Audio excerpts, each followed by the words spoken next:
I'm the gig geezer in Wood Lane. And when I'm out there driving, I'm out there to make some money. I want to help you maximize your gig hustle.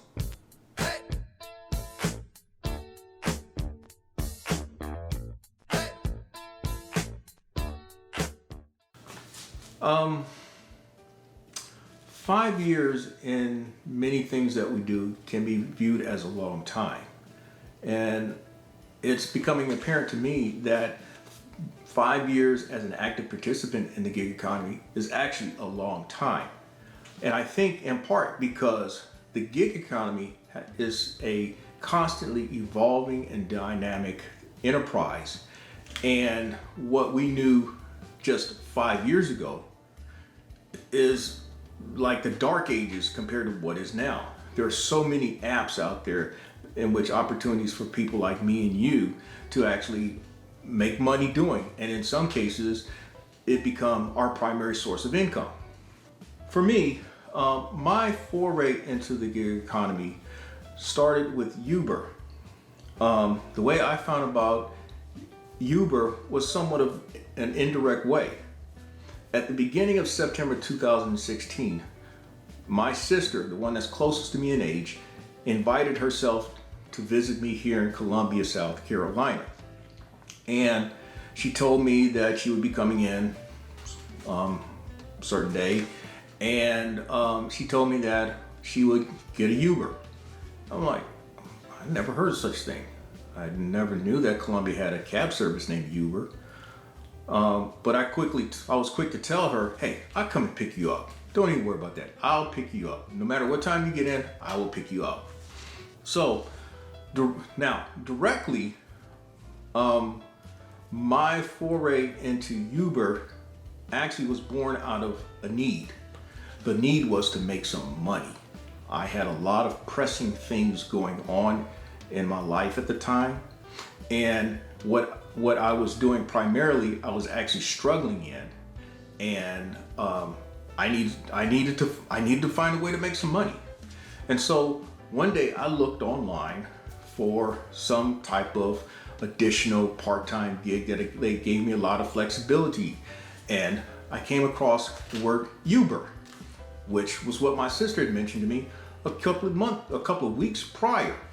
And so I looked into it, and I saw where people were giving testimony of how they made money. In fact, Uber said, well, you can make so much an hour or so much a week doing this. And so out of curiosity, I went on the website, and then it says, well, all you have to do is give us this information, your driver's license, your vehicle information, upload your registration and all that, and then do a background check. Well, I did that on a Tuesday, and that Friday I was actually out doing my first, trying to find my first rides. Now, again, I call myself as one who can catch on with these apps, and so I don't even think I looked at on YouTube anything about working the Uber app. The one thing that I realized was that it was a ride hailing company. So basically you're almost working as a cab driver. So that brought up some experiences of mine from about almost 30 years prior, in which I actually hustled as a cab driver while as a struggling college student back home in Houston. Now that was in the late 1980s. And back then fax machines were just becoming in vogue. The cellular phones that you see now, the Androids and the iPhones and all, they did not exist. There was no internet as we knew of. There was no emails as we knew of. YouTube may not even been a dream. I even remember in that era, a guy once mentioned to us that, hey, one day you would be reading a newspaper from your TV set. Well, I thought that was way far away. And also, gas was, where I was in Houston, 75 cents a gallon. Yeah, 75 cents a gallon. And you could find a brand new vehicle from a car lot anywhere between $8,000 and $25,000. If you don't believe me, hey, look it up on Google or YouTube it. But also, that should give you a reference of me, I call myself the geezer. Well, enough said about a trip down memory lane and recollections of the past. What I firmly remember about working Uber that first weekend and that first day, I made $137.44 working 2 days, Friday and Saturday, for a total of about 5 hours. And altogether, I may have accepted and completed probably about 8 or 9 rides. Now, a breakdown of me being out there maybe for 3 to 4 hours on that particular Friday afternoon. I made $42.26 on 3 rides. Don't ask me why, but I started out working near the airport area here in Columbia. And that kind of went contrary to my instincts of what I developed as a cab driver back home in Houston. At least back then, you didn't want to spend any time at the airport at a cab stand because you'd be waiting 3-4 hours just for a ride and you don't know where it was going to take you. You'd hope that at least back then it would be a long ride, but I guess it just seemed native to me to go, or counterintuitive, however we want to describe it. It went counterintuitive for me to go to the airport area, but that became one of my more comfortable starting points as I've done ride sharing. Well, the next day was a football game day, and here in Columbia, that's a big deal. I mean, we're talking about the football stadium, or at least the football program, the main football program here in Columbia. That stadium, they'll fill it 80,000 strong, whether they win 0 games that season or win all the games that season. Well, they've never won all the games that season, but if they have a really good season or they have a really bad season, you're going to still see 80,000 people there. But what I remember most about working game day, at least back then in 2016, that was an opportunity to make some big money because for those of you who have done ride sharing, you may recall the days of surges that reached 6.0, 7.0, and then there were drivers who started in 2014 and 2015. They told me of surges hit topping 10.0 or even higher. So that Saturday, I actually made exactly $95.18 in about 3 hours of work.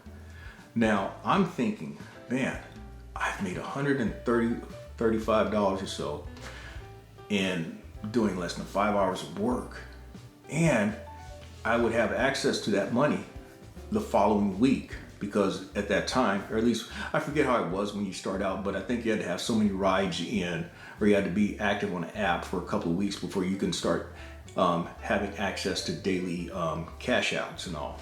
But the fact is, I knew that I had that money coming to me and I really needed it. So that was cool.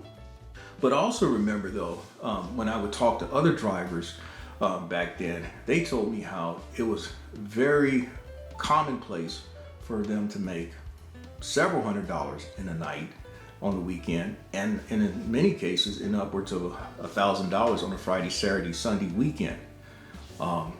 Now I don't know how many hours that it took for them to do it, but that was the type of money that they made, and sounded pretty interesting. I won't say that I was hooked on doing that gig work, or at least I wasn't hooked on doing Uber just yet. But I would say that it was still a feeling out process for me. I mean, I was still feeling out how to work the app, how to figure out where to position myself for rides, and just whether this was something that I really wanted to do.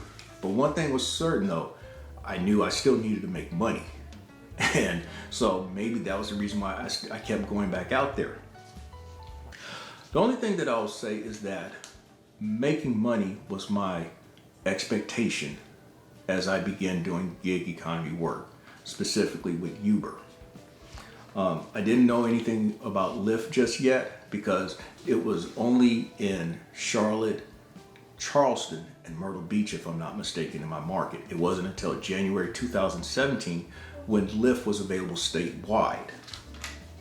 I did not know anything about a Grubhub or DoorDash or any other app at the time. The only thing I knew about was Uber. So those are some of my recollections about when I first began doing gig economy work, specifically with Uber. And now we're in 2021. Currently, I have an active status still on Uber and Lyft, but also with DoorDash, Grubhub, Uber Eats, Instacart, Bite Squad, and Roadie. I've also had active status with Amazon Flex and with Ship It. As of this week, about 90% of the money I make as a 1099 comes from gig economy work. That's right, 90% of what I make. And of that 90%, it's mostly made through the following apps: DoorDash, Grubhub, Uber Eats, Bite Squad, and Instacart. One thing I would say, looking back on 5 years, is that I never thought that I would be saying that most of my money would be made as working in the gig economy. Never thought that. I thought it'd be something just to try to get me caught up and possibly get ahead. Never thought that I'd be getting up every day looking forward to do gig economy work on these apps. But I'll also tell folk, whenever they ask me, what do I do? I'll tell them that I'm an insurance agent, which I am. I've held licensing since 2001. And yes, I have my own agency. I still write business. I actually have an office. But for the money that I do in gig work, it would take a lot of policies written in order to make the same money. In fact, as an agency owner, or as an agency principal, as what we say, I would have to have at least a $500,000 to $600,000 book of business. And again, I guess the best thing I can say is, as I've evolved in the gig economy has also evolved. And I've seen more opportunities to make money as these gig economy apps have become available for consumer consumption, and for the opportunity of somebody like me to make money. So that brings me to some common questions that I'm asked from time to time while I'm out there doing gig work. How much money can I make doing DoorDash or Grubhub or Uber Eats or any of the other apps I may be working at that time? I know in my title description, I mentioned that I average $200 a day doing gig economy work.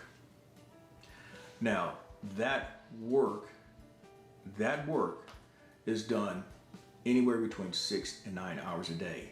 But those 6 or 9 hours a day are not consecutive hours worked.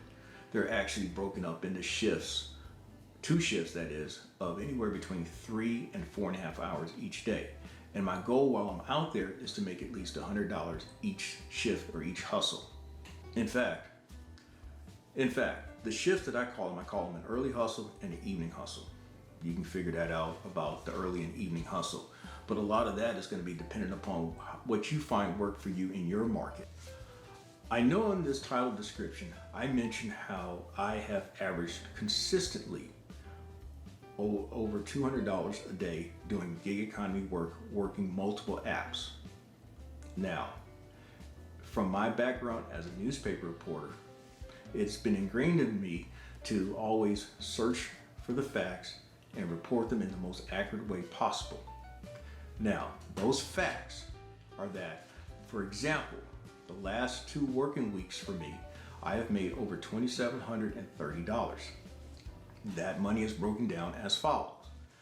From August 30th to September 5th, I made over $1,420 working all 7 days, meaning that I worked both the early and evening shift each day that week. And that working time was about 49 hours. You can do the math in terms of hours. I'm not into the hours. My thing is about what you make at the end of the day, at the end of the week, at the end of the month. Also, from the week of September 6th to September 12th, I made over $1,310 working 6.5 days, but again, 49 hours that week. All right, so what were these numbers earned? The money that was earned August 30th through September 5th, they were without any cash tips. Those dollars were earned on DoorDash, $447, Grubhub, $335, Uber Eats, $225, Bite Squad, $164, Instacart, $196, and Ship It, $31.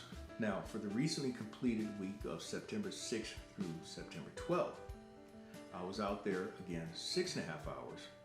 I worked 49 hours at least according to the apps, and I made $1,313.90. That came out to me averaging $202.05. Now, how was those numbers broken up? DoorDash, $438. Grubhub, $298. Uber Eats, $357. Instacart, $88. Ship It, $11. And Roadie, $15. Now, at this juncture, I wouldn't be surprised if folk mention in the comment section below that I need to, again, take into account for net earnings like taxes, expenses, gas, vehicle maintenance. Well, I do that at tax time. And everyone has their way of going about doing things. I know that some folk talk about that you need to seek a tax professional. I am my tax professional. I do my own taxes. I have managed not to have any IRS audits, so apparently I must be doing something right. Now, another thing that I think folk have to keep in mind with me making on average $200 a day is that a lot of this is driven by the market that you work in. Some markets you may be able to achieve what you achieve by working one app or two apps, maybe even three apps. But I will only say here in Colombia, based on my experience, you need to work as many apps as you can. That's why I have 8 apps on at all times while I'm out there, because there's just, 6 apps. I don't turn on Uber and Lyft. In fact, I have not done a Uber or Lyft ride in almost a year. But anyway, that leads me to another question that I'm often asked, and that is how much I make on these apps. Well, one of my answers is that whichever is hottest at that day, because you just don't know which one may carry you through that day, that week, or that month. Now, my other standard reply is that what I make on these apps have helped me to help my daughter through her undergrad degree, her master's degree, and now that she's working towards her doctorate degree. Another answer that I've given folks is, in terms of how much I make on these apps, is you've got to treat this as a business. You're a 1099 worker, yes, but you are your own business person. That means you have to treat it as a business. In fact, it's no different than if you have an actual brick and mortar operation in which you have to get up each day. You have to cultivate that business. Although when you run a traditional brick and mortar business, your clientele is you have to develop that clientele, which creates the demand for your services.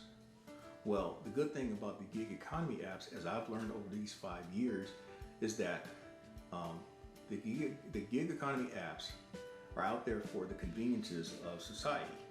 And so if society has a demand for that, that creates the opportunities for people like me to help with their services, which enables me to make money. Now, another thought that I realize is that along with this demand is that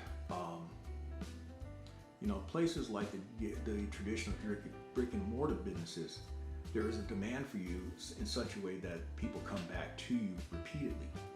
You don't have that opportunity for people to come back to you repeatedly, at least with most of the apps. There are some apps out there that allows for you to be their favorite shopper, like on Ship It, and I think maybe on rideshare with Lyft as your favorite driver. But the main thing that I think both have in common in terms of comparing when you are a business owner for a traditional brick and mortar place and when you're going out there as a gig economy person, is that you still have to get out there each day work for yourself. And the thing is that in the fact that you have to go out there each day and make it work for yourself, that's where I'm going to leave it for this segment of the Gig Geezer. Thank you for checking out this segment of the Gig Geezer. If you like the content that's provided, hit that subscribe button and give it a thumbs up. And if you have any questions you'd like to pass on to the Gig Geezer, or you'd like to pass on some useful information, I can be reached at giggeezer3.5@gmail.com.